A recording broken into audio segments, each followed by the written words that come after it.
Hop. Bezrat Hashem, on va parler aujourd'hui de la halachot de Yom Tov. Ces lois peuvent s'appliquer dans toutes les fêtes.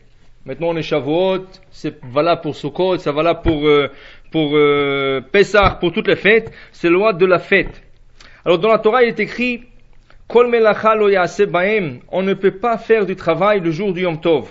La Mishnah nous dit le Yom Tov il est exactement comme le Shabbat. Il n'y a pas de différence entre Yom Tov et Shabbat. La seule différence entre les deux, la Torah permet de préparer tout ce qui est pour le manger, comme il est écrit, ce qui se fera pour les âmes, seul lui, il sera permis de préparer. Les âmes, ça veut dire pour manger. Et la Torah dit que le Yom Tov, c'est exactement comme un Shabbat. Maintenant, la Torah, qu'est-ce qu'il voulait exactement avec l'idée de Yom Tov? L'idée de Yom Tov, c'est s'asseoir et parler de tous les miracles et tout le bienfaisance qu'Akadosh Baruch Hu fait à Israël. Par exemple, Pesach, s'asseoir, dire la Haggadah, la sortie d'Égypte. Shavuot, on a reçu la Torah. Sukkot, on s'est assis dans le Sukkot après la sortie d'Égypte. Et on s'assoit dans la maison, dans Bate Knisiot, Bate Midrashot, l'Ishmoa d'Ivret Torah pour s'asseoir, écouter la Torah et apprendre le plus possible ce jour-là, car durant la semaine, durant l'année, il y a des gens qui sont trop occupés, ils n'arrivent pas à s'asseoir, étudier, et voilà l'occasion pour eux de s'asseoir, écouter, mais aussi faire plaisir à leur âme, qui veut dire bien manger, bien dormir, bien profiter le jour de Yom Tov. Alors on va expliquer un peu quelques halachot qui nous ont été permis le jour de Yom Tov, et quelques autres qui sont interdits, car c'est la fête et c'est comme exactement le Shabbat. Commençons par le début de la fête, ce qu'on appelle veille de Yom Tov, Erev Yom Tov, avant que la fête commence.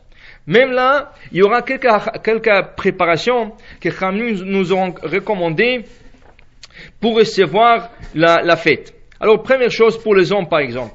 Pour les hommes, il est recommandé d'aller au mikvé et se purifier veille de Yom Tov. Pourquoi? Comme à l'époque du Beth Amikdash, du temple, il y avait une obligation pour les hommes d'aller se purifier dans un mikvé. C'est ça? Et même on faisait une beracha. Les hommes faisaient une beracha. Aujourd'hui, le mikvé pour les hommes, il n'y a pas une beracha. Parce qu'on n'a pas l'obligation d'aller au mikvé. Mais à l'époque du Beth Amikdash, du temple, même les hommes faisaient une beracha, ala tevila, pour faire cette tevila. Pourquoi? Un homme qui est impur n'a pas droit d'accéder au Beth Amikdash. Parce que le Beth Amikdash c'est un endroit pur. Et celui qui n'est pas pur, il n'a pas le droit de rentrer. Et s'il rentre, chayav karet. Chaz v'shalom. Dans ce cas, il y avait une obligation, veille des 3 grandes fêtes. Fêtes qu'on appelle des fêtes de pèlerinage, Pesach, Shavuot et Sukkot, pour les hommes d'aller la veille au mikvé pour se purifier, pour pouvoir le lendemain, le jour de la fête, ou le jour qui suit, d'aller au Beth Amikdash, d'apporter des sacrifices et faire des prières. Aujourd'hui, on n'a pas le Beth Amikdash.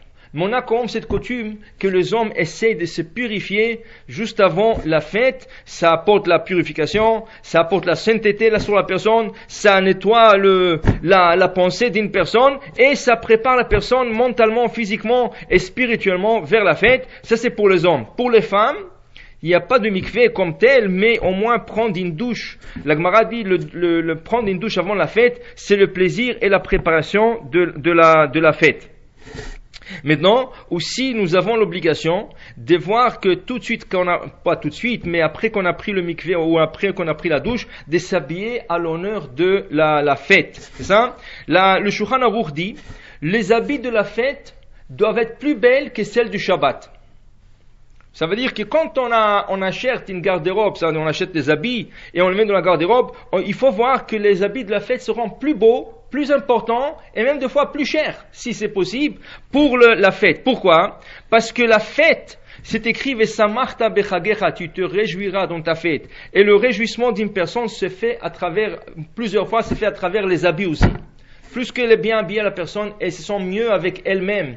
Alors c'est pour ça que la fête, puisque Yom Tov, il y a certaines permissions qu'on va parler aujourd'hui dans le cours à faire, et on n'a pas aussi beaucoup de respect. Ça veut dire, quand on dit du respect, ça veut dire on n'a pas peur de la fête comme on a peur de Shabbat. Parce que la fête, on prépare du manger. Dans la fête, on a le droit de porter, de sortir dehors avec certains objets. Alors, on n'a pas cette crainte de la fête comme du Shabbat, mais au moins qu'on a la joie de la fête. Et la joie de la fête, selon le Shulchan Aruch, se fera avec de beaux habits distingués pour la fête. Ça ne veut pas dire qu'on ne peut pas porter ses habits le jour du Shabbat, ou quand quelqu'un a un mariage ou une occasion, il ne peut pas sortir avec, mais quand on les a achetés avec l'intention de le porter pour la fête. Très important, pour les femmes, quand elles allument les bougies de la fête, il faut qu'elles portent déjà les habits de la fête. Il ne faut pas porter les habits de la fête avec une robe de chambre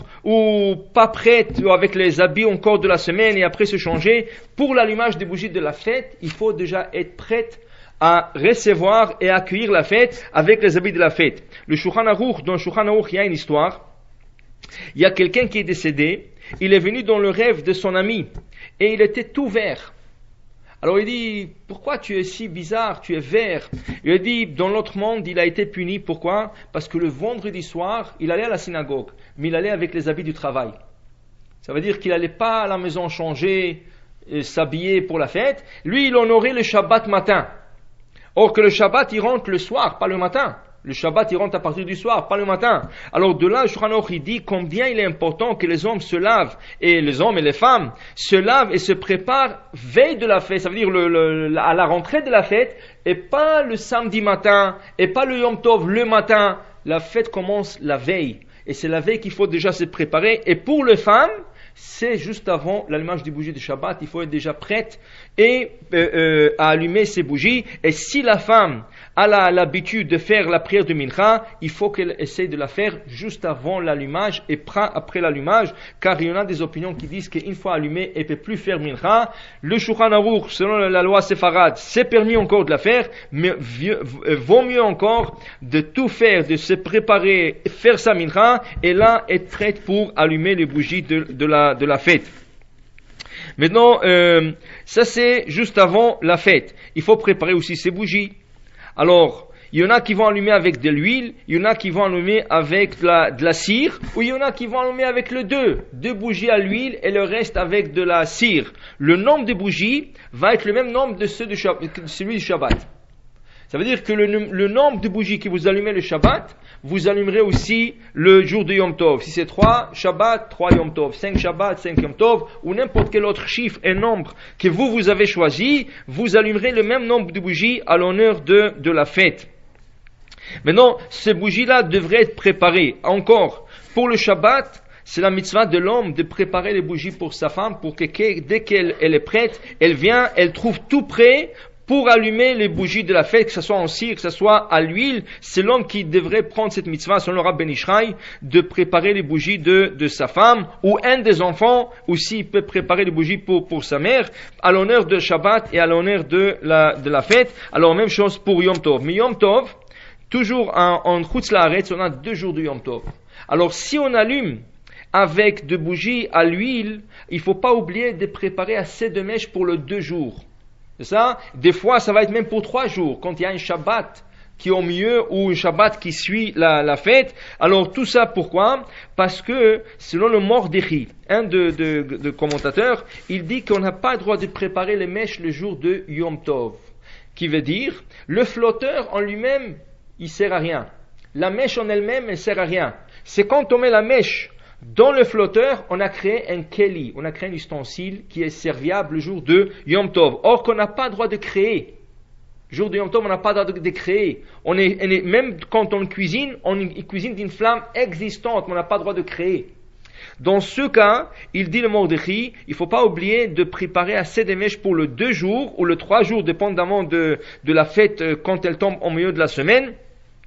Pour que tout ce qu'on aura à faire, c'est de mettre la nouvelle mèche et à pouvoir l'allumer. Si on a oublié, on le fera ce qu'on appelle béchinouille, avec une manière un peu différente de la manière normale, qui veut dire si on est droitier et on a l'habitude de prendre la mèche et l'introduire dans le flotteur qui se trouve dans la main gauche, on le fera le contraire, on attrapera la mèche à la main gauche qui est plus faible et plus un peu difficile à le faire, et le flotteur à la main droite, c'est ça, ou on appellera quelqu'un qui a moins que bar mitzvah pour le faire, mais a priori il faudra préparer avant le Yom Tov. Maintenant, où on allume les bougies de la fête, comme Shabbat, a priori, selon la Kabbalah, on ne les allume pas sur la table. on essaie de ne pas allumer les bougies ni de Shabbat, ni de Yom Tov sur la table, qui était une coutume ashkénaze d'ailleurs. Les ashkénazes, ils allument beaucoup les bougies sur la table, mais nous, les séfarades, on n'allume pas sur la table, selon d'abord, une question pratique halachique. Pourquoi? Parce que la table, elle bouge, surtout s'il y a des enfants, ça peut tomber, ça peut faire du feu, ça peut rentrer des situations inagréables le jour de Shabbat et le jour du Yom Tov. On essaie d'éviter ces situations-là. Et une question après de changer la nappe le lendemain. Quand on a terminé, ça veut dire la nappe s'est salie, et le lendemain on a des invités, pour nous-mêmes on veut changer. Alors il y a même à ça, il y a d'alachot, des fois on peut changer, des fois on ne peut pas changer. Si on fait une condition la veille de la fête, et on se dit que le lendemain, si la nappe se salit, j'aimerais changer la nappe, on peut le faire. Si on a oublié de se faire cette condition, on ne peut pas le faire. Alors même si la nappe est sale, et il y a le bougeoir sur la table, on ne peut pas changer la nappe. Alors c'est question aussi de pratique. Et ça, on ne veut pas allumer sur une table qu'on ne pourra pas changer la nappe dans le cas d'oubli de faire une condition. C'est ça? Et au point de vue mystique et kabbalistique, le Harizal il disait que la table représente la table du Beth Amikdash et le bougeoir représente la candelabre du Beth Amikdash.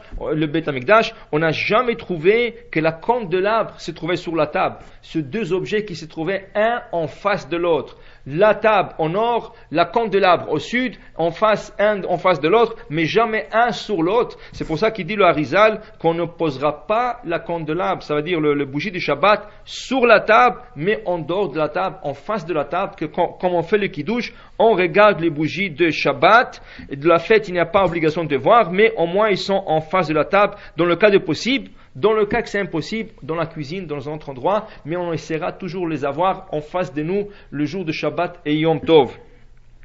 Alors voilà, ça c'est une recommandation de ne pas allumer ces bougies sur la table. Maintenant, dans le calendrier, il y a des heures qui sont affichées pour l'allumage des bougies de la fête.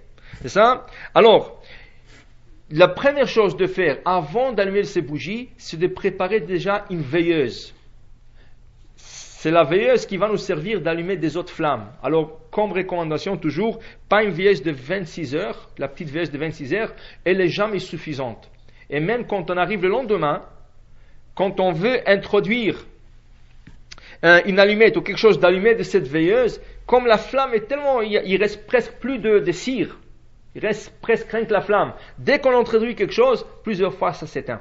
Alors la meilleure des choses, c'est de prendre une bougie, une veilleuse de 48 heures et encore mieux de 72 heures. C'est presque la même, c'est un peu plus grand, mais c'est pas aussi grand. Et là, on peut utiliser pour rallumer des autres bougies. Et ça, il faut le faire avant l'allumage de bougie de la fête. On prépare la veilleuse. Une fois que cette veilleuse est prête, c'est ça, alors on allumera les bougies de la fête à l'heure indiquée dans le calendrier. Il y en a des femmes qui ont la coutume, c'est ça, c'est coutume ashkénaze plutôt, mais il y a des femmes sfarades qui le font aussi des fois. Ils ont la coutume de prendre la veilleuse, de l'allumer avant la fête, la laisser, et de ne pas allumer les bougies jusqu'à que les hommes reviennent de la synagogue. Et là, comme c'est permis d'allumer d'une flamme déjà existante, alors il n'y a pas de problème, la flamme est allumée, tout ce qu'elles font, elles introduisent quelque chose, une bougie, quelque chose comme ça, et elles allument les bougies de la fête. Il vaut mieux d'allumer avant. Mais dans le cas d'oubli, comme il y a cette flamme, alors il n'y a pas de problème, vous pouvez allumer même après. Mais pourquoi avant? Comme on reçoit le Shabbat avant, il faut recevoir la fête avant. Alors on allume à l'heure qui est indiquée dans le calendrier, et sinon, au moins avant cette heure qui est indiquée, allumer la veilleuse qui va nous permettre d'allumer les autres bougies. Maintenant, quand on allume de la veilleuse, on peut allumer des autres flammes, des autres bougies, des autres sources de feu, si vous voulez, mais on ne peut jamais éteindre. Yom Tov, on a droit de faire des travaux qui nous aident à préparer le Yom Tov. Mais un travail qui ne nous sert pas à la préparation du Yom Tov, elle est interdite. L'allumage, ça aide pour le Yom Tov. On peut allumer, on peut cuisiner, on peut éclairer, tout ça d'une flamme existante. Mais éteindre, ça ne sert à rien. Pour le Yom Tov au moins, pour le Yom Tov. C'est pour cela, si vous avez introduit par exemple, une allumette pour allumer d'une flamme déjà existante, ou si vous avez introduit une bougie, carrément une bougie, et vous avez allumé la mèche de cette bougie, et maintenant vous allumez vos bougies de la fête, cette allumette ou cette bougie, vous ne pouvez pas l'éteindre. Alors si c'est une allumette, vous la posez sur le plateau. Elle va s'éteindre d'elle-même. Si c'est une bougie, vous le posez, c'est ça, vous le posez sur le plateau, elle va éclairer jusqu'à qu'elle va s'éteindre d'elle-même. Mais la seule chose, si c'est une bougie, vous ne pouvez pas la chauffer en bas, c'est ça, pour qu'elle tienne sur le plateau. Pourquoi? Parce que ça, c'est un travail interdit le jour de Yom Tov, de fondre. C'est ça, vous fondez la cire de la bougie. Alors ça, on ne peut pas le faire. Il faut le poser. Et si ça ne se pose pas bien, il y a toujours de petites coupes, c'est ça, des bougies, c'est ça, individuelles que vous pouvez poser et mettre la bougie dedans. Ça va bien tenir la bougie. Mais on ne peut pas éteindre Jour de Yom Tov. Et vous allez voir dans la halachot qui vont suivre aussi, vous allez voir qu'il y a des autres halachot qui se réfèrent à l'éteinte du feu. Mais voilà un exemple. La bougie qu'on a allumée pour allumer les autres bougies, ou l'allumette qu'on a introduite au feu pour allumer les autres bougies, on ne peut pas les éteindre. Pour le vendredi, les femmes ashkénazes, et quand elles allument, pour elles, une fois allumée, ça restera le Shabbat. Ou si elles n'éteignent pas la mèche ou l'allumette, qu'est-ce qu'elles font? Elles le posent. Mais pour les femmes séfarades, c'est ça, comme on ne reçoit pas le Shabbat jusqu'après avoir fini tout l'allumage, alors dans ce cas, il est permis même d'éteindre l'allumette le vendredi. C'est ça, vendredi, dans le Shabbat normal, il est permis d'éteindre l'allumette, ou si c'est une bougie, ou si c'est une mèche, c'est aussi permis de l'éteindre. Il y en a qui vont être plus stricts, bon, c'est bon, mais pour le Yom Tov, selon toutes les opinions, on n'a pas le droit d'éteindre la source de ce feu qui va nous servir pour allumer les autres choses. Maintenant, pour le Shabbat, on a déjà étudié, il y a une discussion, qu'est-ce qu'on fait? Est-ce qu'on fait la beracha, ensuite on allume une bougie de Shabbat?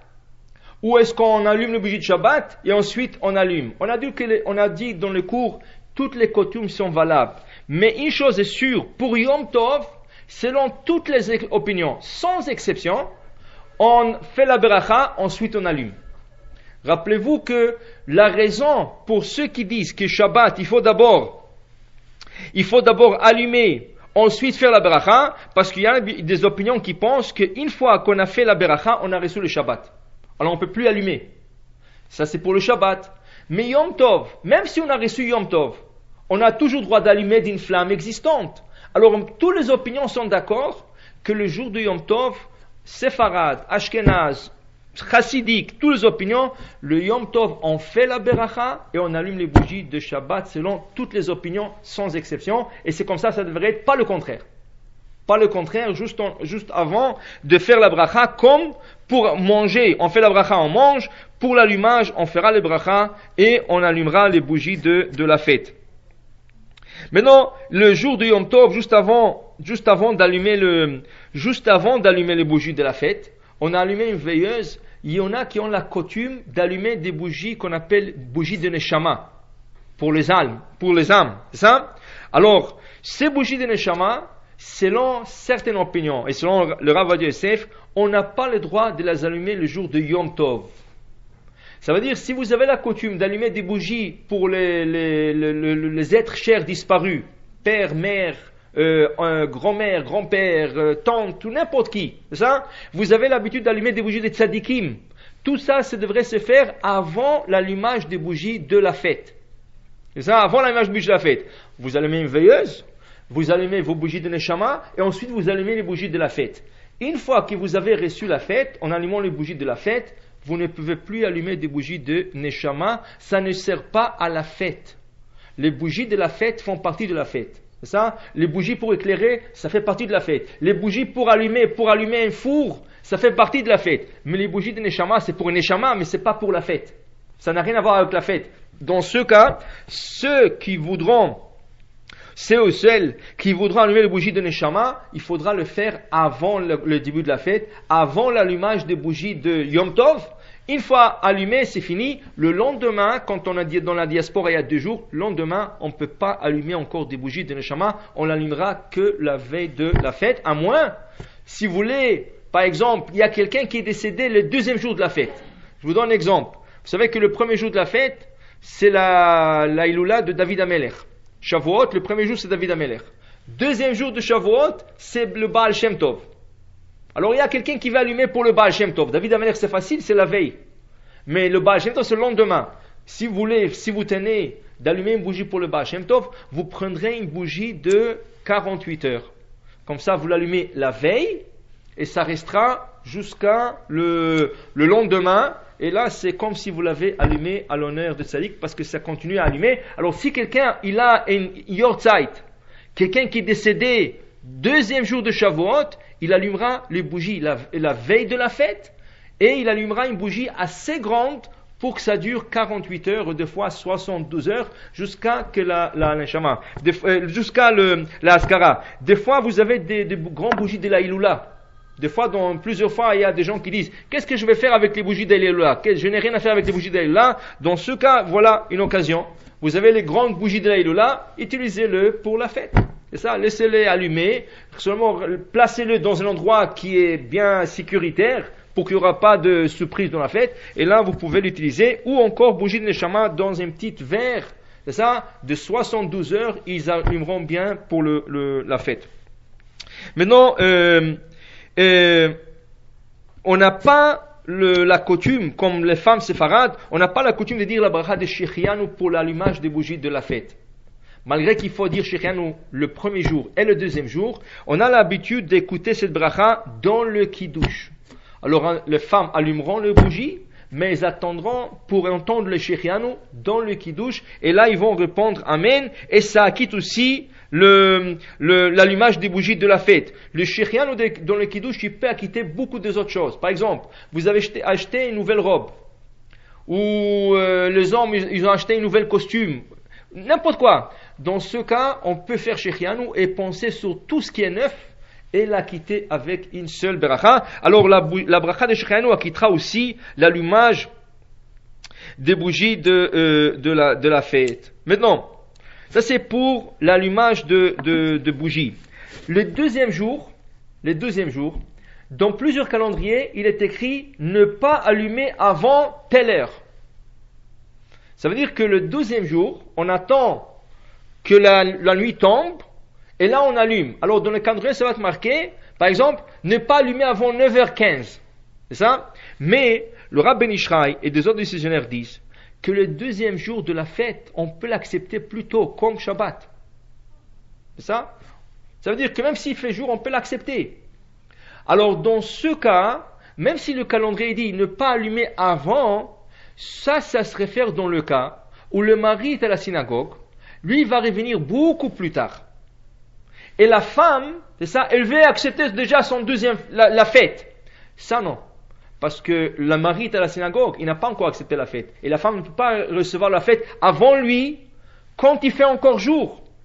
À moins que tout le monde le reçoive ensemble. Dans ce cas, veut dire, dans le deuxième jour, oui, il faut attendre que les hommes reviennent de la synagogue. Et si les hommes reviennent, et il fait encore jour dehors, le calendrier dit 9h15. Les hommes déjà, à 8h, 8h15, 8h30, ils sont déjà à la maison. Vous pouvez allumer, s'ils sont retournés, vous pouvez allumer vos bougies de la fête, même s'il fait encore jour, et vous recevez la fête, et c'est le début du deuxième jour. Ça veut dire que le deuxième jour, on n'a pas besoin d'attendre qu'il fasse nuit complètement. On peut le recevoir un peu en avance. Alors même si le calendrier dit ne pas allumer avant, mais comme ça c'est dans le cas que les hommes ne vont pas recevoir la fête. Mais si vous recevez toute la famille la fête en même temps, les hommes et les femmes, vous pouvez allumer même avant l'heure indiquée dans le calendrier, tant que c'est pas trop tôt. Tant que c'est pas trop tôt. Ça veut dire, si la fête c'est 9h30, c'est 1h15 avant. 1h15 avant. Mais on peut pas allumer à 7h, c'est ça, quand la fête commence 9h30. C'est trop tôt. Mais si c'est 1h15 avant, oui, on a le droit de le faire. Si les hommes déjà ils sont retournés, vous allumez et tout le monde peut s'asseoir ensemble à table et réjouir du repas de la fête quand il fait encore un peu jour. La seule recommandation qui est écrite dans Shulchan Aruch, chez les décisionnaires, et Rav Odia Yosef et beaucoup de Rav Ben Ishraï et beaucoup de décisionnaires rapportent, c'est pour s'acquitter de ces opinions qui disent qu'on ne peut pas recevoir la fête quand il fait encore trop tôt, ou pour s'acquitter des opinions qui disent que le Shabbat, il faut attendre absolument la nuit, même Shabbat normal, il faut attendre absolument la nuit pour faire les kiddush. Nous, c'est pas notre coutume, on peut le recevoir avant, mais pour s'acquitter de ces opinions, qu'est-ce qu'on fera? Si le calendrier dit 9h30, c'est le début de la fête, la deuxième fête.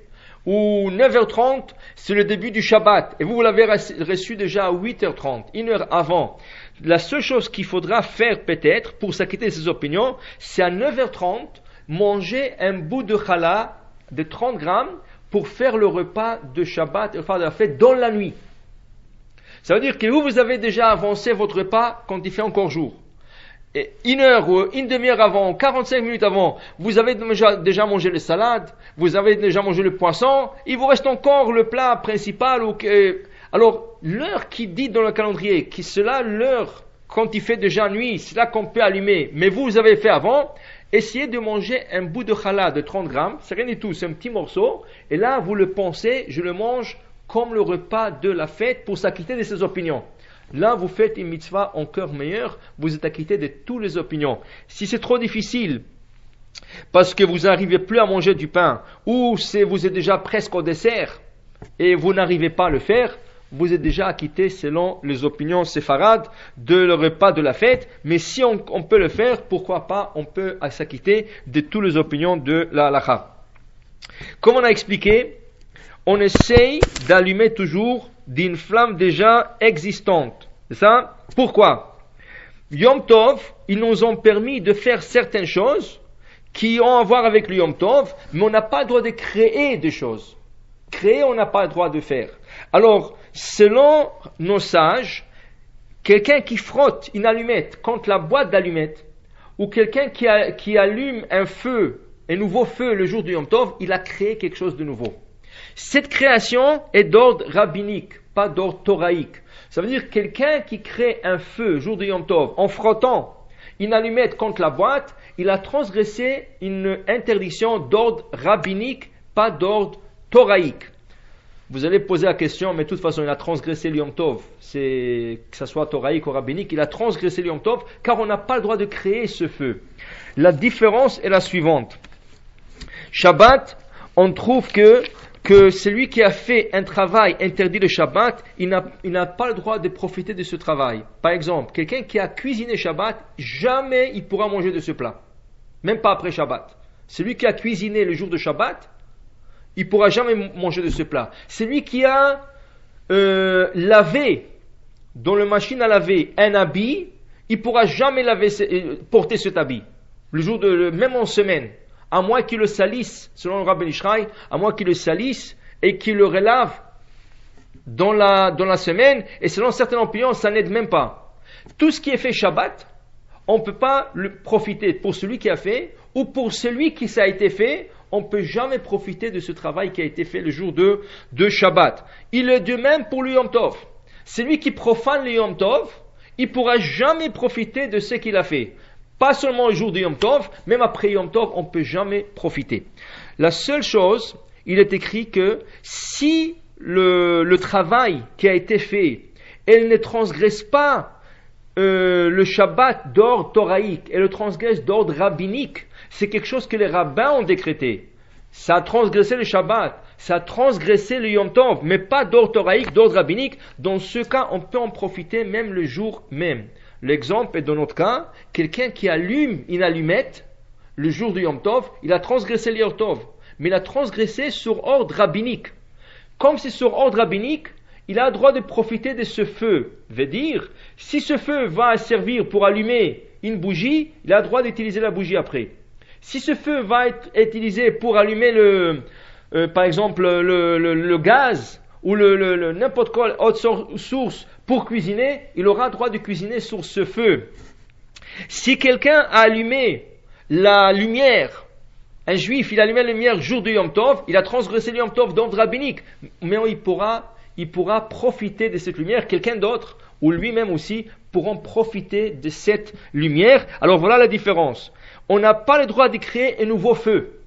On utilise Yom Tov qu'un feu qui est déjà d'une flamme existante. Mais celui qui a profané le Yom Tov, ou qui n'est pas Shomer Yom Tov, ou qui s'est trompé, on a le droit d'utiliser le feu qui a été créé le jour du Yom Tov, comme c'est un feu qui est rien que d'ordre rabbinique. Maintenant, tout ça, quand on dit qu'on utilise une flamme existante, il ne faut pas confondre la flamme qui est déjà existante avec les appareils électroniques digitales.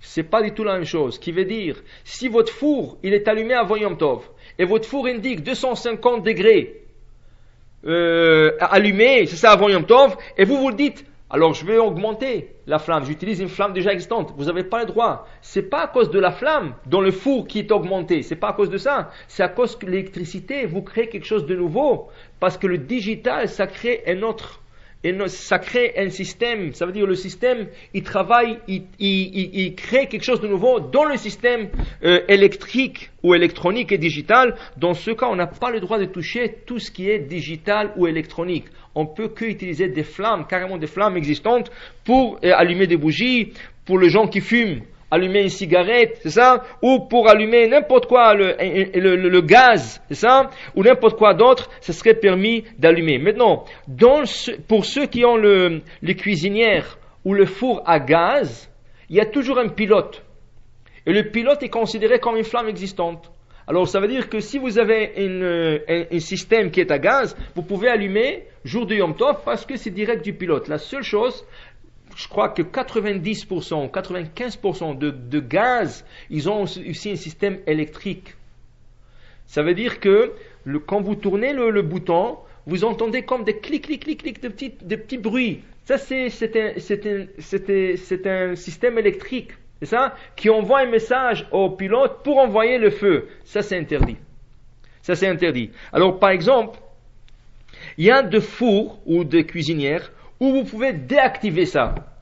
Il y a comme un plug. Il y a comme c'est branché et vous débranchez avant Yom Tov et là, c'est complètement à gaz.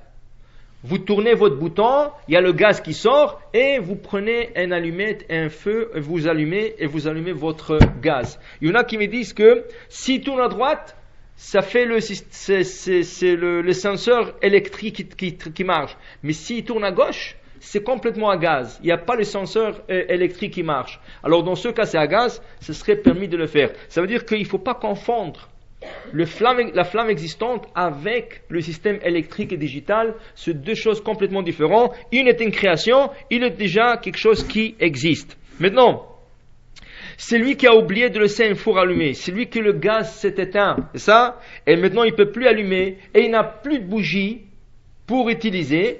À la rigueur, il pourra demander un goy, lui allumer une bougie pour qu'il puisse cuisiner, pour qu'il puisse faire des autres choses. C'est ça? Le jour de Yom Tov. Pourquoi? Comme c'est une interdiction d'ordre rabbinique, alors dans ce cas, le rabbin ont interdit de dire à un goy de faire, et comme c'est pas lui-même qui fait, c'est le goy qui fait, alors on appelle ça shvut tishvut, et c'est comme pour la mitzvah de la fête. Alors dans ce cas, si vous n'avez pas une flamme, vous pouvez demander à la femme de ménage de vous allumer une bougie, ou de vous allumer une flamme, ou de vous allumer une plaque électrique, ou le gaz, des éléments de gaz pour que vous pouvez cuisiner, allumer et faire toutes les choses que vous avez besoin de faire. C'est la seule chose pour vous-même, pour le four, ça pour le cuisinière, pour le cuisinière et le four on a déjà expliqué c'est digital, mais pour les cuisinières du haut, quand on veut augmenter la température, on aura le droit. Si c'est le gaz, c'est sûr qu'on a le droit, c'est une flamme. C'est ça? C'est une flamme qu'on augmente, il n'y a pas de problème. Si c'est de l'électricité, aussi on a le droit. Dans tout le nouveau système, le vieux système c'était interdit parce que dans le vieux système, c'était les serpentins. Et les serpentins avaient 3 résistantes différentes. Alors quand on a laissé le gaz allumé, l'électrique, le serpentin allumé sur le minimum, augmenter la température, ça déclenchait une nouvelle résistance qui était interdite le jour du Yom Tov. Mais aujourd'hui, ça marche dans une seule résistance pour tout le niveau de chaleur. Dans ce cas, si vous avez allumé votre cuisinière électrique avant Yom Tov, vous avez le droit de l'augmenter. Le problème, vous ne pouvez pas l'éteindre. Vous ne pouvez pas le diminuer. Pourquoi? Rappelez-vous, on peut utiliser une flamme existante pour allumer, pour cuisiner, mais on ne peut pas éteindre ou diminuer. C'est comme éteindre. Ça n'a rien à voir avec le jour de Yom Tov. C'est pour ça, quand vous augmentez vos plaques de la cuisinière électrique ou le gaz, rappelez-vous que vous ne pouvez pas éteindre ou baisser. Dans ce cas, ça va rester comme ça durant toute la fête. Alors, laissez au minimum pour chauffer, mais n'augmentez pas parce qu'après vous aurez le problème de l'éteindre. À la rigueur, s'il y a des petits enfants, si vraiment c'est nécessaire, en jour d'été, que ça fasse très chaud à la maison à cause de la cuisinière, alors vraiment dans le cas qu'on appelle des cas de force majeure, on pourra dire à la femme du ménage, est-ce que tu ne crois pas que c'est dommage qu'on a laissé la cuisinière allumée, on n'a plus besoin. C'est tout. On ne peut pas lui dire d'éteindre. On peut insinuer en lui disant on n'a plus besoin. Maintenant, s'il comprend, il éteint. C'est bon. S'il ne comprend pas, tant pis. Non, c'est comme lui dire durant la fête. C'est la même chose. Mais on peut lui insinuer durant la fête, lui faire un signe, lui dire on n'a plus besoin. S'il est un peu sage, alors il va comprendre et va l'éteindre. Maintenant, si vous n'avez pas une femme de ménage ou elle ne vient pas le jour de Yom Tov, et c'est une question, il y a des petits enfants qui mettent les mains sur le gaz, et toutes sortes de choses. Il y a quelqu'un qui m'a dit que la dernière fête Pessah, il y a son fils qui est monté chercher un objet dans un des placards qui se trouvait par-dessus la cuisinière et il s'est brûlé les pattes parce qu'il s'est mis les pattes sur la cuisinière. Ça, mais maintenant le docteur, il était mal à l'aise. Le docteur était mal à l'aise parce qu'il fallait rapporter à la police. Comment un petit brûle ses pattes? Va expliquer maintenant à la police que c'est la faute du petit qui est monté pour chercher. La police tout de suite va enquêter. Ils vont penser que c'est un père ou une mère qui s'en fout, qu'ils ont mis le petit, ils vont le punir. Il y a des cas comme ça. C'est ça?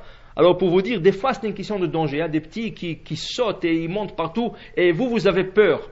Le feu est trop grand. Maintenant, éteindre, on ne peut pas. On ne peut pas. Ça c'est comme règle de base. On ne peut pas éteindre. Mais baisser, diminuer, on peut. Dans le cas qu'on appelle des cas de force majeure, Bedi Avad, ça veut dire que a posteriori, on n'a pas le choix, on doit baisser. Comment? Alors, dans ce cas, on prendra une marmite avec du manger qui est déjà cuit, on le mettra sur le feu. Dès que ça commence à chauffer, dès que c'est chaud, on a peur, on se dit, on a peur que ça va brûler. Là, on peut diminuer le feu pour que ça brûle pas le plat. Et ça, c'est tricher. Oui, on a le droit de fois. C'est ça. Ça s'appelle un mensonge blanc, qu'ils appellent. Il y a des mensonges noirs, il y a des mensonges blancs. Alors ça, c'est blanc. C'est un peu, ça c'est une porte de sortie. Mais on n'a pas le droit d'éteindre. On n'a pas le droit d'éteindre. C'est ça? Ça, c'est vraiment dans le cas de besoin. S'il n'y a pas une femme de ménage, s'il n'y a pas une autre solution, et on est obligé de le faire. Ça serait une possibilité de le faire. Maintenant,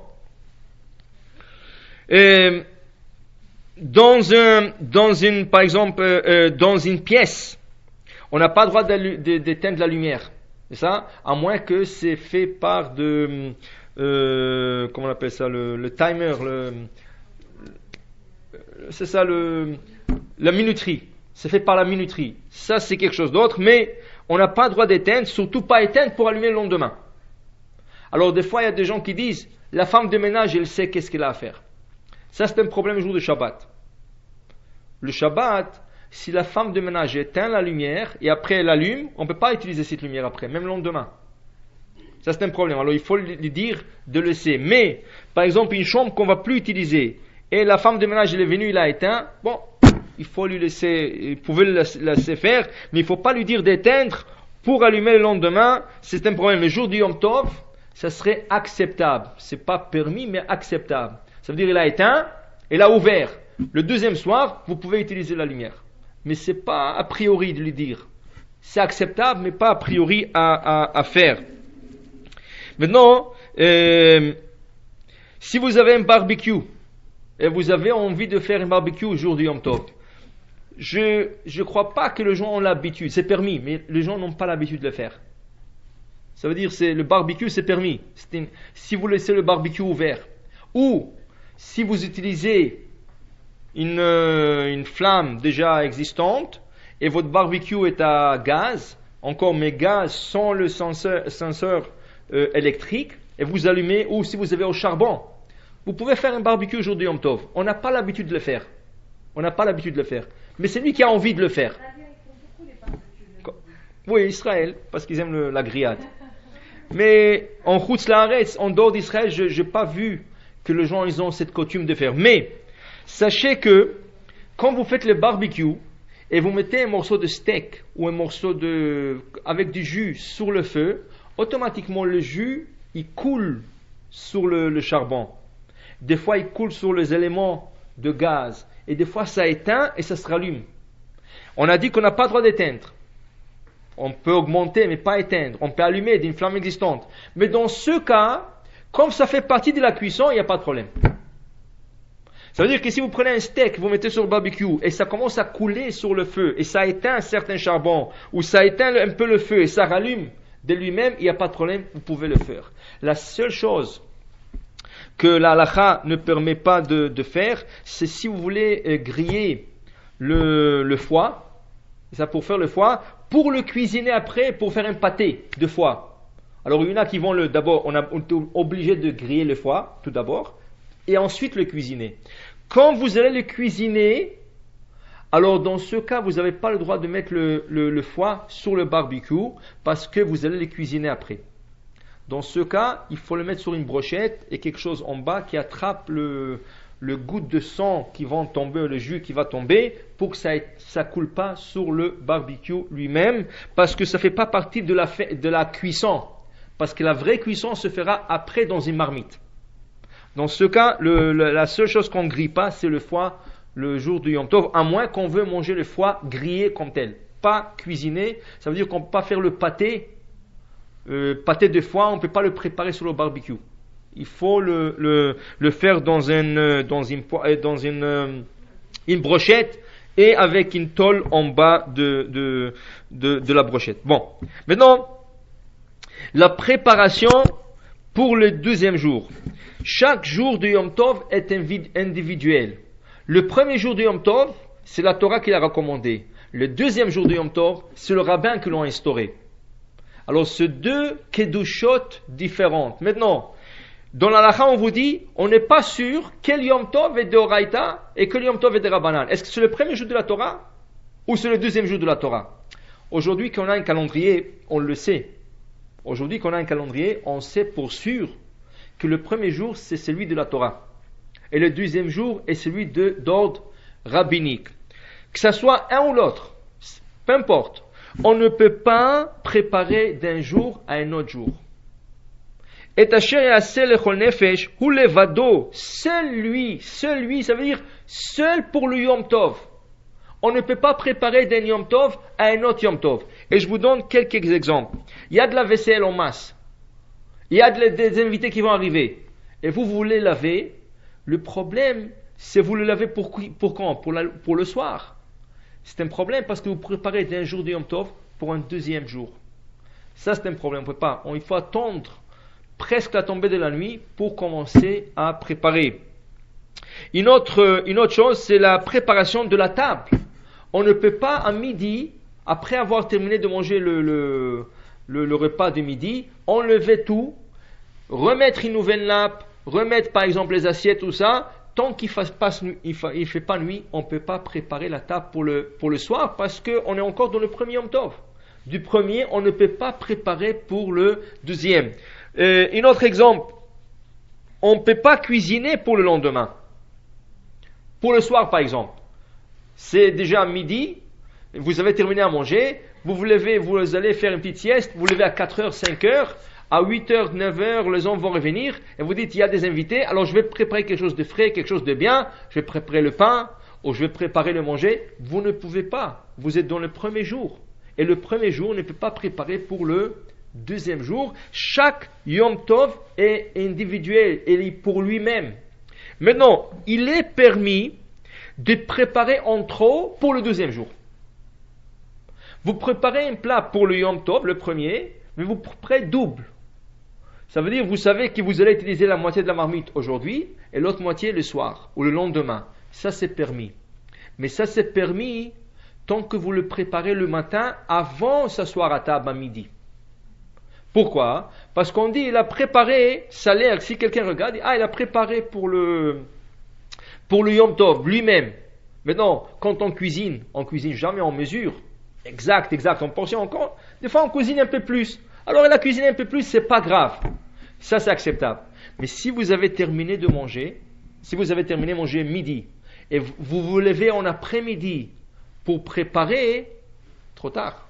Même si vous dites, je vais goûter un peu de ce plat aujourd'hui, c'est comme si je le préparais pour aujourd'hui et je vais le laisser pour le soir. Non, parce que c'est rien goûter, c'est pas manger. Il faut que vous le préparez à manger pour le jour même, et s'il reste, ou même si vous faites exprès pour laisser, c'est acceptable. Alors ça, c'est aussi une préparation pour le lendemain qui n'est pas permis. Qu'est-ce qui arrive si une femme l'a faite et ne savait pas?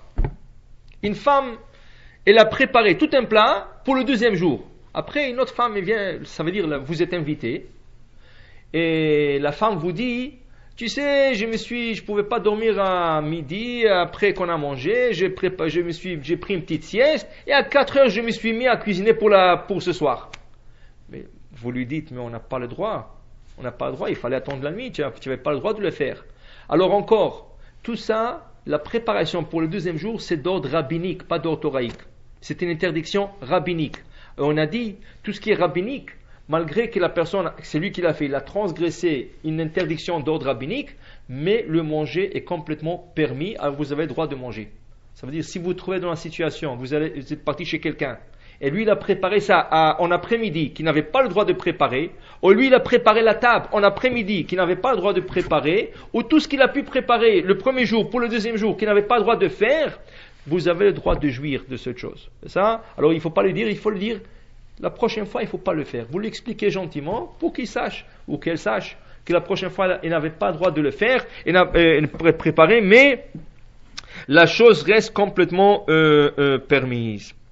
Tov, dernière chose, pour la préparation du Yom Tov, et dans le verset de la préparation pour Yom Tov, la Torah dit, Achasher yachel lechol nefesh, tout ce qui se mange pour toute âme. Le Chachamim, ils ont mis le point sur le mot à toute âme. Qu'est-ce que veut dire à toute âme? Alors, ils ont dit que quand on prépare quelque chose Yom Tov, ou quand on veut faire quelque chose Yom Tov, il faut que ce soit quelque chose qui est valable pour tout le monde. Que tout le monde peut se réjouir de la chose.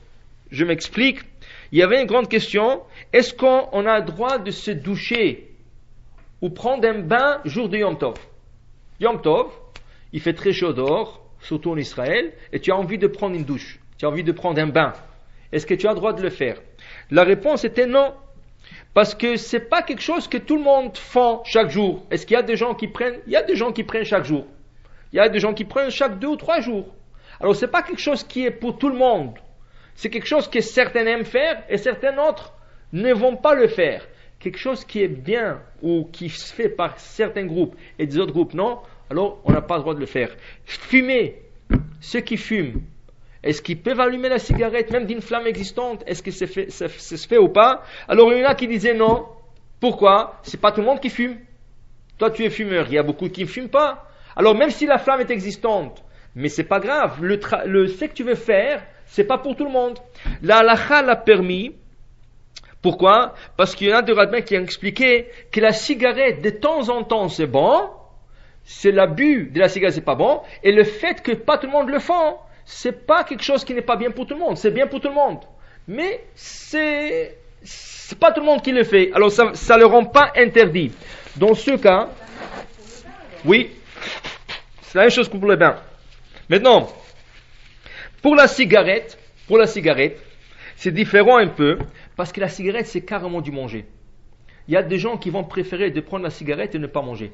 Il y a des gens qui peuvent passer toute une journée rien qu'en fumant et en prenant un café. Pour eux, c'est carrément la cigarette, c'est carrément du manger. Mais le bain, c'est pas au même niveau. C'est pas au même niveau, parce qu'on peut pas dire qu'un bain, c'est comme du manger.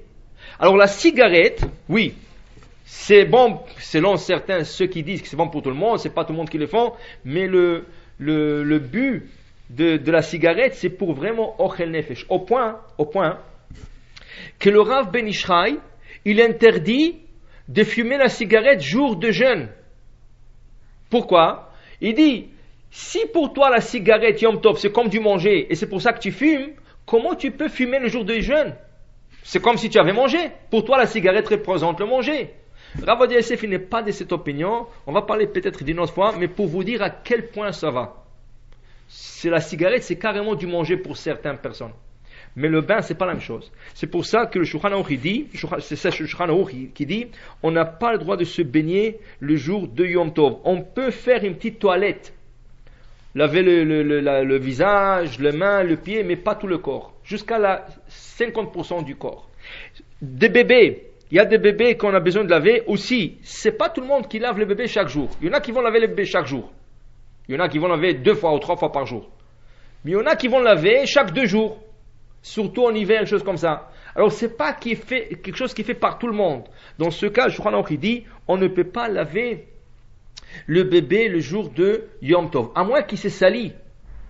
Si c'est sali, c'est quelque chose d'autre. Alors si c'est sali, essaye de le laver, essaye d'être strict et de le laver que à la moitié du corps. De la moitié vers le bas. Ou si c'est la moitié vers le haut, dépendamment comment il salit.